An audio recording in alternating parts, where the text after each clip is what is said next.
Bonjour à tous, j'espère que vous allez bien. Bienvenue dans cette nouvelle vidéo. Aujourd'hui, je vous partage l'affaire très intéressante du couple Bender. Il s'agit d'un couple américain qui a construit une réserve naturelle au Costa Rica, sauf que rapidement, leur rêve a tourné au cauchemar. Ils vont être rapidement confrontés à des habitants en colère, à la dépression, la paranoïa, l'isolement, et ce tourbillon va finir par la mort de John Bender. Se pose alors la question si John s'est suicidé ou si c'est sa femme qui l'a tué. C'est une affaire résolue, mais à ce jour, elle est toujours aussi mystérieuse car vraiment très controversée.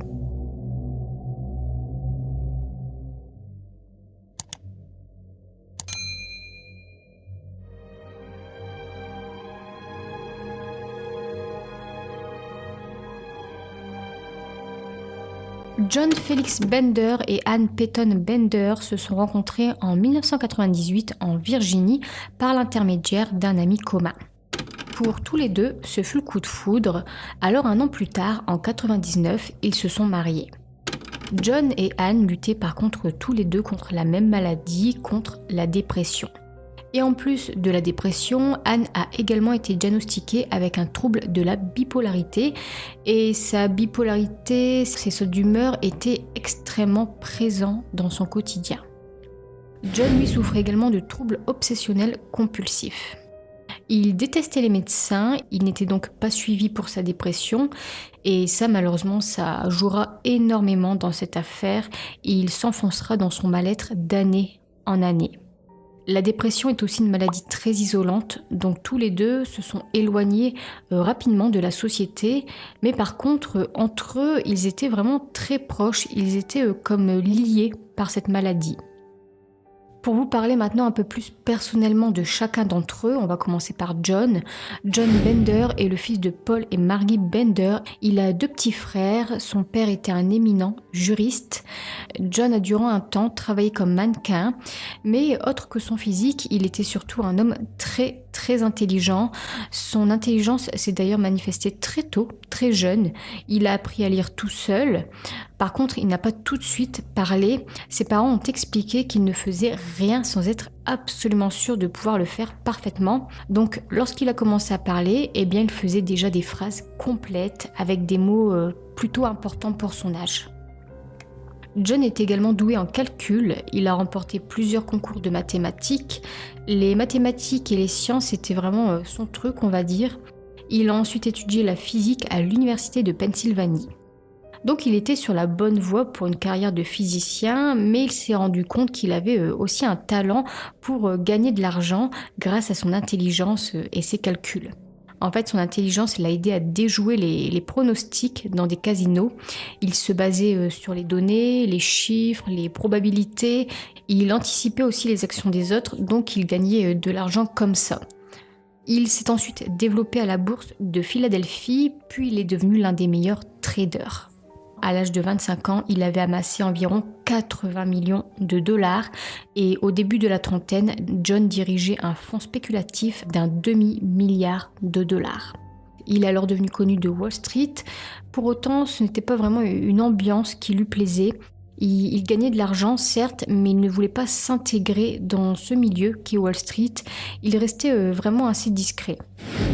Concernant maintenant Ann, elle est née à Rio de Janeiro, son père est cadre dans une banque, elle a grandi dans un milieu plutôt aisé, elle est allée dans des écoles privées et elle a grandi partout dans le monde, à Lisbonne, à Londres, à New York.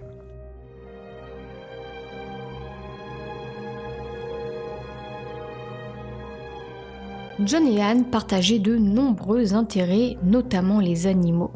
Ils étaient tous les deux de grands amoureux d'animaux. Alors, avec leur fortune, ils ont décidé de créer un refuge. C'est donc en 2001 que le couple s'installe dans un coin reculé d'Amérique centrale pour vivre leur rêve, la création d'un sanctuaire. C'est au cœur de la forêt tropicale du Costa Rica qu'ils ont fait construire leur sanctuaire et leur maison, un endroit qu'ils ont appelé Boreken. Une construction sur un peu plus de 2000 hectares qui a coûté 10 millions de dollars et qui a duré 4 ans. 500 ouvriers ont travaillé sur ce projet. Boreken comporte le refuge pour animaux, 4 maisons, des douves et un héliport. Leur maison principale qui est ici est de structure conique, elle est sur 4 étages, elle fait plus de 700 mètres carrés, elle n'a ni fenêtre ni mur, elle comporte uniquement des moustiquaires pour empêcher les insectes d'entrer. Pour aller au 4e étage, il y a un ascenseur et cette maison se trouve au sommet de la plus haute montagne de la région à environ 760 mètres. Et depuis le 2e étage, ils peuvent voir du Panama jusqu'au Nicaragua. Concernant maintenant leur sanctuaire, c'est plus une réserve naturelle qui a pour but de protéger la faune, la flore et certaines espèces d'animaux en voie de disparition, des animaux abandonnés ou blessés. Ils ont également embauché 6 soignants à temps plein. Donc très rapidement, des singes, des paresseux, des perroquets ont envahi la réserve. Donc là, à ce moment-là, le couple Bender vit vraiment un rêve dans un cadre paradisiaque. Il y a le paysage, les animaux, les cascades, le chant des oiseaux, etc.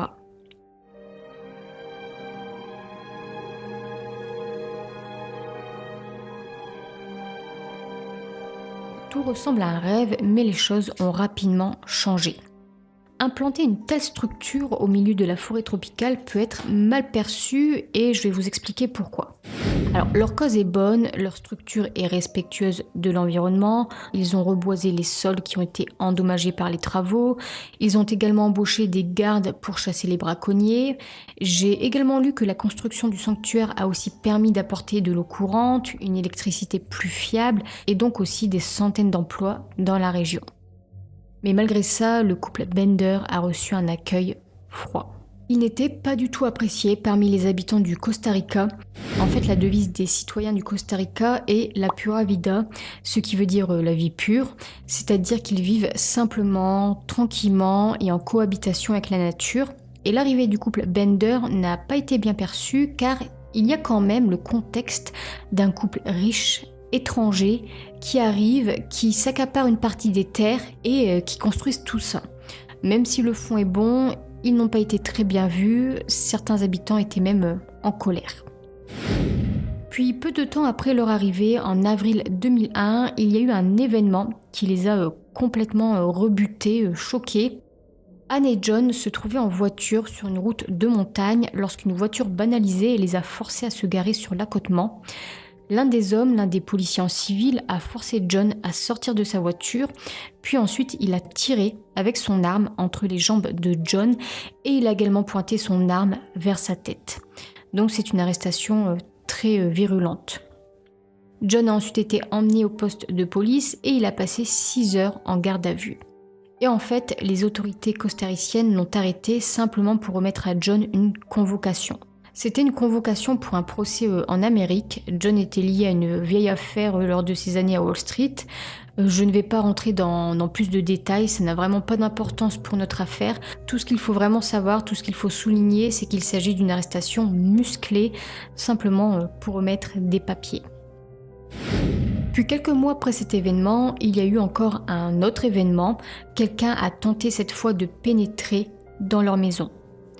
Après ça, le couple a acheté des armes, a embauché des agents de sécurité et a renforcé le refuge avec des douves. Le couple Bender commençait vraiment à vivre dans la peur.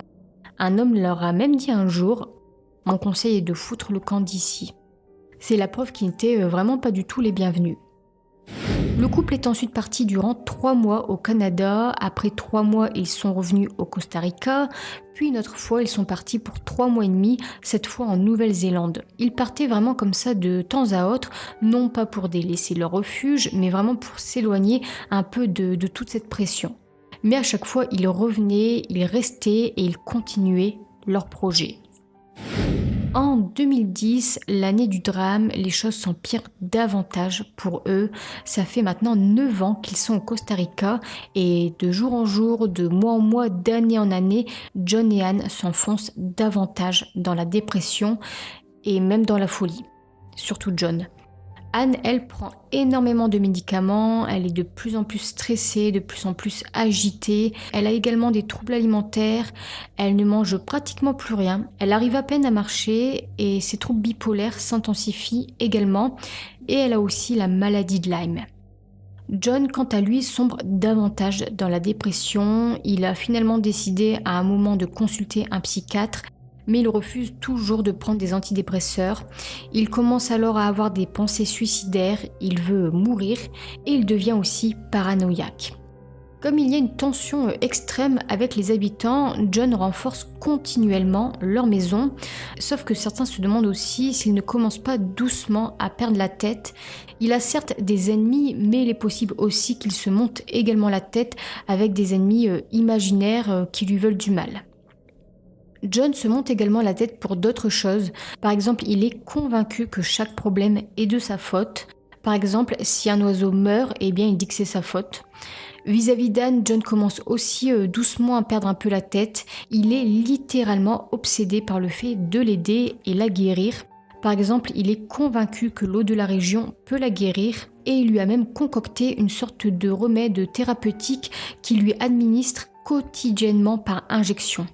Anne a d'ailleurs les bras pleins de piqûres à cause des injections. Des employés du refuge ont déclaré un jour qu'ils n'ont pas vu John durant des semaines, tellement qu'il était cloîtré chez lui. Ils l'ont aperçu une ou deux fois au loin, en train de transporter Anne d'une pièce à l'autre. L'un des employés a même dit « c'est comme porter un enfant malade », tellement qu'Anne était faible et maigre.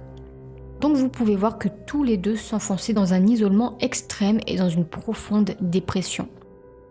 Voici un mail que John a envoyé un jour à Anne. Je perds la tête en ce moment, d'abord encore malade et maintenant cette merde.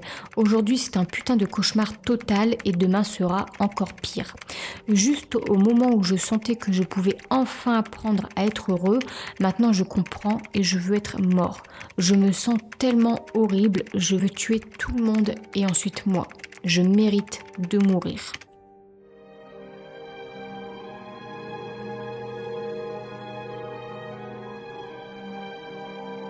John est mort le 8 janvier 2010, peu après minuit, à l'âge de 44 ans. Je vais vous raconter ce qu'il s'est produit la nuit du drame selon le témoignage d'Anne. Elle a d'abord raconté qu'ils ont joué aux jeux vidéo durant 2 ou 3 heures. Ensuite, John voulait aller au lit, donc ils sont montés dans leur chambre qui se trouve au 4e étage, puis ils se sont allongés. John était nu dans le lit. Anne commençait elle doucement à s'endormir, elle avait les yeux fermés, puis John s'est mis à parler. Et à un moment, il lui a dit quelque chose comme « Tu ne sais pas ce que ça fait de se réveiller avec son conjoint à moitié mort à côté de toi ». C'est là qu'Anne a ouvert les yeux, surprise par ce qu'elle venait d'entendre, et c'est là qu'elle a vu John, une arme dans les mains. Il était donc allongé dans le lit et il avait l'arme pointée sur son visage pendant qu'il parlait. Anne a ensuite raconté qu'elle s'est levée, elle s'est mise à genoux, elle s'est accroupie du côté du lit de John, puis elle a essayé d'attraper l'arme. Sauf qu'en essayant de prendre l'arme, le coup est parti. Selon ses dires, il n'y a pas vraiment eu de lutte, ça a été très rapide, elle a dit que ça a duré vraiment 2 secondes, elle a essayé d'attraper l'arme, puis le coup est parti. Alors attention, je mets une réserve sur cette partie-là de l'histoire, c'est une partie que je trouve un peu floue. En fonction des articles, la version de l'histoire n'est pas la même. Je ne sais pas si c'est Anne qui a raconté des choses différentes, mais à un moment elle dit qu'elle est accroupie, qu'elle n'a pas eu de lutte, mais dans un autre article, il est finalement dit qu'il y a eu une petite lutte pour récupérer l'arme, qu'au moment de la récupérer, elle a poussé les mains de John vers le côté droit de sa tête, c'est à ce moment-là que le tir serait parti, et c'est à ce moment-là qu'elle serait tombée vers le centre du lit. Donc vraiment, il y a plusieurs versions. On ne sait pas s'il était réellement accroupi ou s'il était allongé dans le lit au moment où le tir est parti, ou bien les deux. C'est vraiment une partie assez floue de l'histoire. Anne a ensuite attrapé la radio bidirectionnelle pour appeler à l'aide. Elle a ensuite raconté avoir allumé la lumière. Elle courait un peu partout. Elle était sous le choc. Le premier arrivé sur les lieux, c'est leur agent de sécurité. Il est arrivé à minuit et quart. Il a déclaré que lorsqu'il est arrivé, Anne était agenouillée.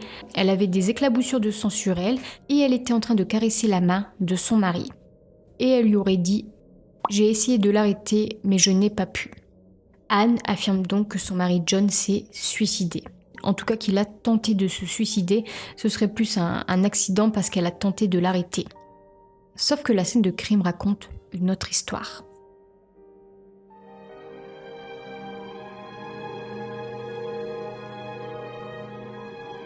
Quelques heures après la mort de John, Anne a été transportée à l'hôpital.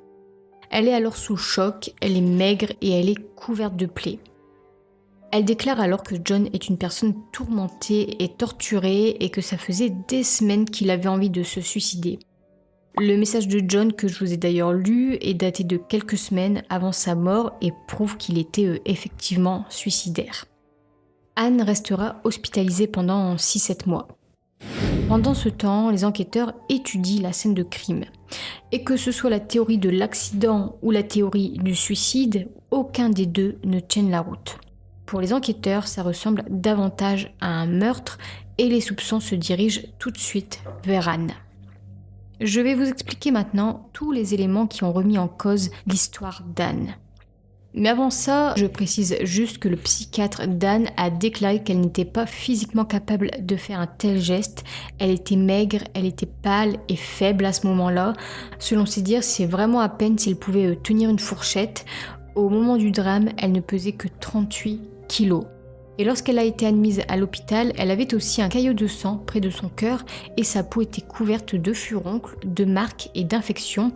La plupart de ces plaies étaient les marques d'aiguilles provenant des injections que John lui faisait. Revenons maintenant à la scène de crime.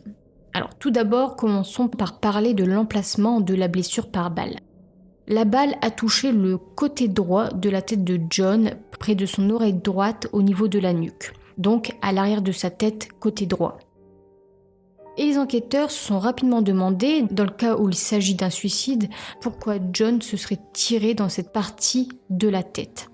Alors ce n'est pas systématique, ce n'est pas une valeur sûre, ce n'est pas scientifique, mais dans la probabilité, une personne qui se suicide avec une arme, eh bien elle place l'arme soit dans la bouche, soit sous le menton, ou plus communément contre la tempe.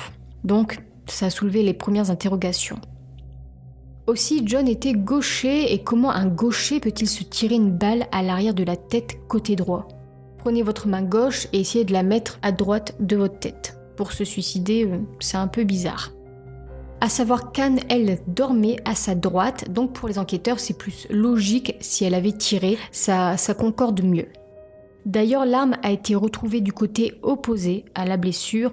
La blessure est donc du côté droit, tandis que l'arme a été retrouvée près de son bras gauche.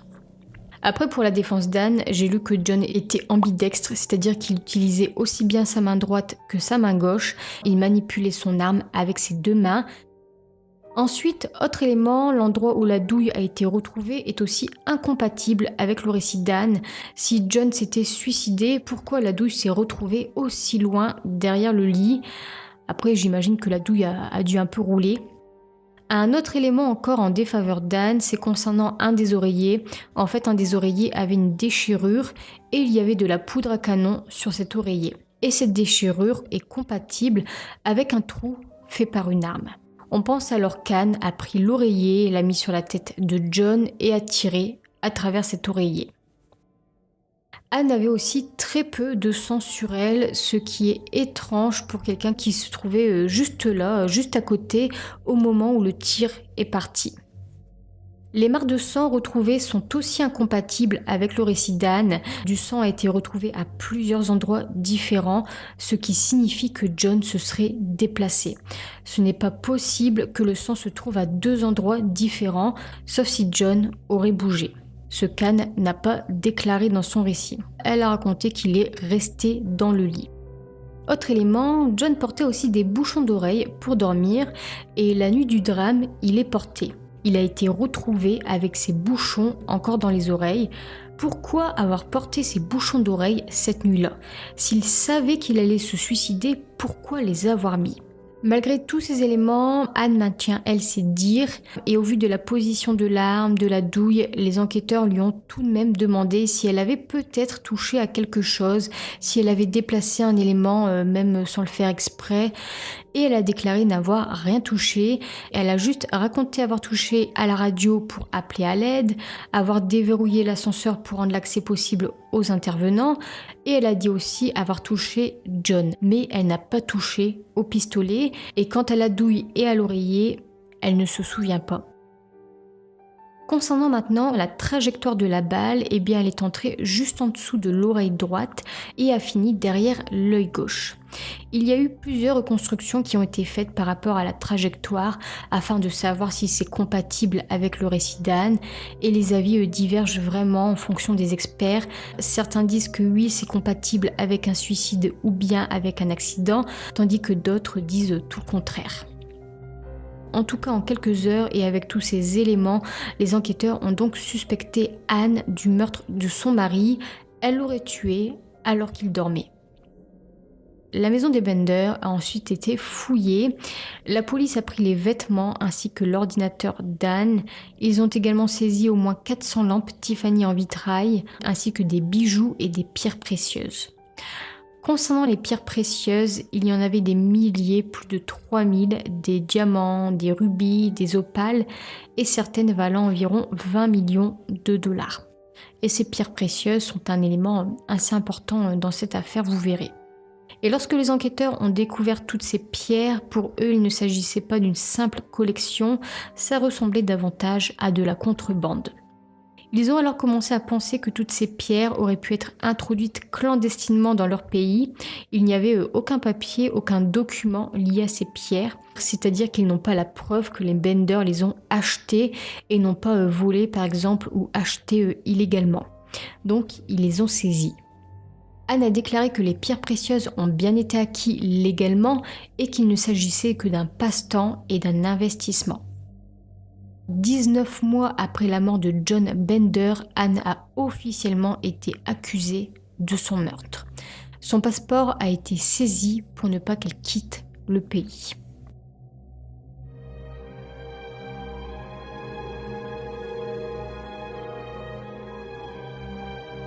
Anne a été arrêtée en août 2011 pour le meurtre de son mari. Son procès a eu lieu le 14 janvier 2013 et a duré 6 jours.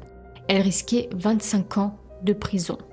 Je vais commencer par l'accusation, puis ensuite je vous évoquerai les éléments de la défense. Alors tout d'abord, selon l'accusation, les éléments de la scène de crime prouvent que John ne s'est pas suicidé. C'est-à-dire que l'emplacement de la douille, l'emplacement de l'arme, l'emplacement du corps, du sang, tout ça pencherait plus vers un homicide. L'accusation a ensuite déclaré que les autorités ont pris à peu près 1 heure à arriver sur les lieux du crime et donc Anne a tout à fait eu le temps pour mettre en place, pour organiser la scène de crime et faire passer ça pour un suicide ou un accident. Ensuite, ils ont présenté des preuves médico-légales qui indiquent que John dormait au moment où on lui a tiré dessus. La position dans laquelle il a été retrouvé fait dire qu'il dormait. Ils ont aussi évoqué sa blessure. Une experte a témoigné que John était gaucher et qu'il n'a pas pu tirer de sa main gauche au vu de l'emplacement de la balle qui se trouve donc du côté droit. Et dans le cas où il aurait tiré de la main droite, eh bien ça aussi ça a été réfuté car l'accusation a déclaré que sa main droite était posée à plat sur un oreiller alors que de la manière dont il aurait tiré, la position dans laquelle il aurait tiré, eh bien son bras aurait dû tomber et non être dans cette position à plat. Donc en gros s'il avait tiré de la main droite, eh bien il n'aurait pas pu se trouver dans cette position. Les mains de John ont aussi été analysées et il n'y avait aucun résidu de poudre sur ses mains, alors qu'Anne a été testée positive au résidu de poudre à canon. Elle avait même de la poudre sur ses vêtements. Concernant le motif du meurtre, pour l'accusation, Anne voulait démarrer une nouvelle vie et s'enfuir avec les fameuses pierres précieuses. Apparemment, les Bender étaient confrontés à des problèmes de liquidité suite à la crise financière de 2008. Ils auraient alors commencé à sombrer davantage dans la dépression et la folie. Et c'est là qu'Anne aurait ensuite décidé de tuer son mari suite à cette descente aux enfers et suite à leur rêve qui ne faisait que s'envoler. Elle voulait alors démarrer une nouvelle vie et s'enfuir avec les diamants qui représentent alors plusieurs millions de dollars. Et enfin, dernier élément, l'accusation a déclaré que même si Anne était faible, elle a tout de même eu la capacité d'appeler sur sa radio, de déverrouiller le mécanisme de l'ascenseur pour faire monter les intervenants, d'allumer la lumière, de contacter sa famille, etc. Donc, elle est aussi en mesure d'appuyer sur la gâchette. Parlons maintenant de la défense. La défense a déclaré qu'Anne n'avait pas de motivation, n'avait aucune raison de tuer John. Les pierres précieuses ne sont qu'une théorie de la part de l'accusation. Ils ont aussi déclaré que si la scène de crime a été perturbée, c'est à cause de toutes les personnes qui sont venues sur les lieux. Et que les photos prises de la scène ont été prises des heures après que les enquêteurs aient découvert le corps de John, des heures après que des dizaines de personnes ont entaché les lieux et la scène. Concernant maintenant les traces de poudre à canon sur les vêtements d'Anne, la défense a déclaré qu'elle était allongée à côté de John lorsqu'il a tiré, donc c'est normal entre guillemets si elle a des résidus sur elle. Pour la défense, l'hypothèse d'une lutte, d'une bagarre qui a mal tourné est tout à fait plausible au vu de la scène de crime. Anne a tenté de récupérer l'arme, le tir est parti, John a commencé à saigner, puis il s'est effondré dans le lit. Anne a ensuite témoigné, elle a parlé durant 1 heure de John, de leur mariage et du fait que cela faisait des semaines qu'il était suicidaire. Apparemment, il avait déjà tenté de se suicider 2 mois avant le drame. C'est là que le juge lui a posé une question, il lui a demandé si John lui avait déjà donné les raisons pour lesquelles il voulait se suicider. Anne a répondu que John lui disait qu'il n'était pas une bonne personne et qu'il n'arrivait pas à la guérir, qu'il en avait assez de vivre une vie aussi dure et qu'il avait peur de faire du mal à quelqu'un. Il a dit aussi qu'elle serait plus en sécurité sans lui. Des témoins ont déclaré en effet des pulsions suicidaires de John. Ces témoins ont déclaré qu'il avait du mal à gérer la déception et l'échec. La famille de John, elle, soutenait Anne. À la fin du procès, Anne Bender a été acquittée de toutes les charges retenues contre elle. L'accusation manquait en fait de preuves et surtout de mobiles, et le tribunal estime qu'il est possible que l'accusé ait tué son mari, comme il est possible qu'il s'agisse d'un suicide. Et comme ils ne sont pas certains, le tribunal a préféré conclure que les preuves de l'accusation ne sont pas concluantes. Après son acquittement, Anne est restée au Costa Rica, elle a vécu dans un petit appartement, elle n'avait toujours pas récupéré son passeport, donc elle ne pouvait toujours pas quitter le territoire. Elle a ensuite commencé à sortir avec un nouveau petit ami nommé Greg Fisher. Puis, gros rebondissement lorsque les procureurs ont fait appel de la décision d'acquittement.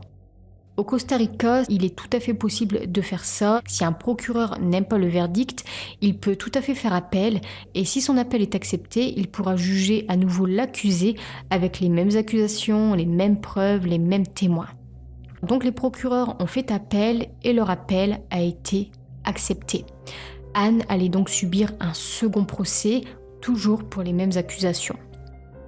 Son deuxième procès a eu lieu en 2015 avec les mêmes preuves, les mêmes éléments qui sont répétés, donc vraiment rien de nouveau à vous dire, rien de nouveau à ajouter.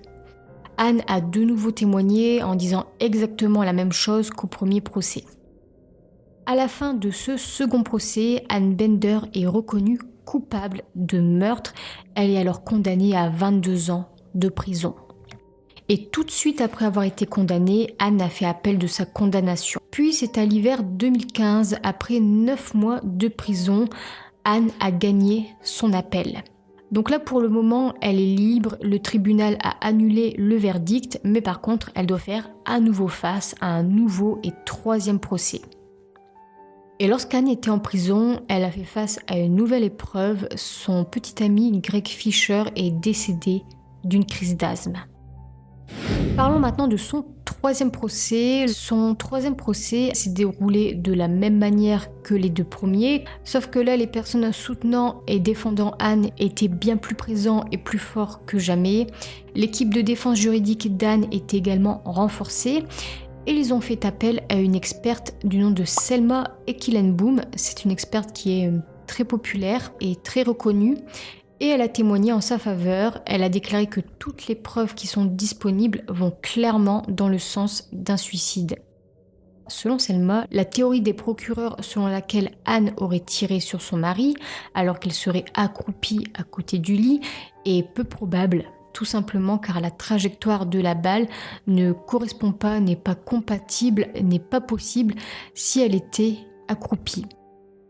Elle a aussi déclaré que l'emplacement de la douille ne prouve absolument rien, que ce n'est pas une preuve accablante. Il est tout à fait possible que la douille se soit retrouvée à cet endroit dans le cas où il se serait suicidé. Selma a également trouvé que l'enquête était pauvre. Par exemple, l'arme n'a pas été testée pour voir s'il y avait des quelconques empreintes digitales. Les résidus de poudre à canon n'ont pas été testés tout de suite. Elle souligne aussi la défaillance faite sur l'analyse de la trajectoire de la balle. Lors de ce troisième procès, Anne a à nouveau témoigné. À la fin de ce troisième procès, qui a duré 3 semaines, le verdict tombe et Anne est déclarée non coupable.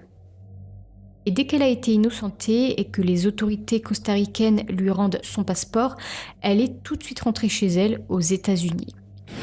Sauf que nouveau rebondissement lorsque quelques mois plus tard, un tribunal costaricain annonce qu'il a l'intention de juger Ann Bender une 4e fois. Sauf qu'il est peu probable que les procureurs puissent la juger à nouveau. À ce jour, elle se trouve aux États-Unis et après 3 procès, il est vraiment peu probable que les États-Unis l'extradient vers le Costa Rica pour un 4e procès.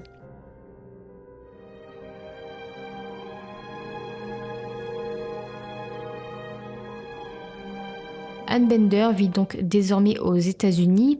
Elle a emménagé dans une maison sur la côte Est et elle a mis en vente la propriété Boreken.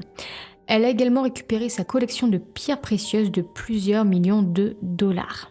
Elle a pu prouver qu'elle était en effet la propriétaire légale des bijoux et qu'ils avaient été achetés légalement, donc elle a pu récupérer ses bijoux et ses pierres. J'ai vraiment hâte de lire vos avis sur cette affaire, elle est vraiment très controversée. Aujourd'hui, il y a encore des suspicions qui tournent autour d'elle. Certains disent qu'elle l'a fait, certains disent que non. Et c'est vrai que je ne serais pas très étonnée que les autorités costariciennes ont tout fait pour accuser Anne. Rappelons que les Bender n'étaient pas du tout appréciés. Les autorités costariciennes ont tout fait pour la condamner. Ils sont prêts là à l'emmener pour un 4e procès. Et lorsqu'ils sont arrivés chez les Bender le jour du drame, puisqu'ils n'étaient pas vraiment les bienvenus, est-ce que cela a altéré leur jugement et qu'ils ont eu alors tout de suite l'idée préconçue qu'il s'agissait d'un meurtre ? Certaines personnes doutaient aussi de l'honnêteté de la police costaricaine. Comme ils ont saisi des pierres valant des millions de dollars, peut-être ils ne voulaient pas lui restituer. Personnellement, je ne vais pas trop m'avancer sur le fait qu'elle ait fait ou non, même si j'ai tout de même du mal à l'imaginer. Il n'y a pas vraiment de motif de meurtre. L'idée qu'elle aurait tué pour des bijoux, je trouve ça un peu gros, surtout qu'elle a la preuve que ces bijoux lui appartiennent. Elle avait aussi de l'argent, même sans John. John était sujet à une profonde dépression et à des pensées suicidaires. Il devenait paranoïaque, il injectait des produits à Anne pour l'aider à guérir. Donc on peut la croire innocente, comme on peut croire aussi aux incohérences de son histoire, car c'est vrai que je trouve un peu son histoire incohérente sur certains points. Dites-moi vous ce que vous en pensez. Concernant certaines preuves d'emplacement, de douille, de résidus, je mets une réserve sur ces preuves. On ne sait pas si elles ont été trafiquées ou non, honnêtement. Encore une fois, ils n'étaient pas du tout appréciés. On ne sait pas si les preuves ont été trafiquées. On sait déjà que la scène a pu être perturbée. En tout cas, dites-moi ce que vous en pensez. Je trouve que c'est une histoire très fascinante, très intéressante. J'attends donc vos retours en commentaire. Merci d'avoir suivi cette affaire. Portez-vous bien et je vous dis à la fois prochaine pour une nouvelle vidéo.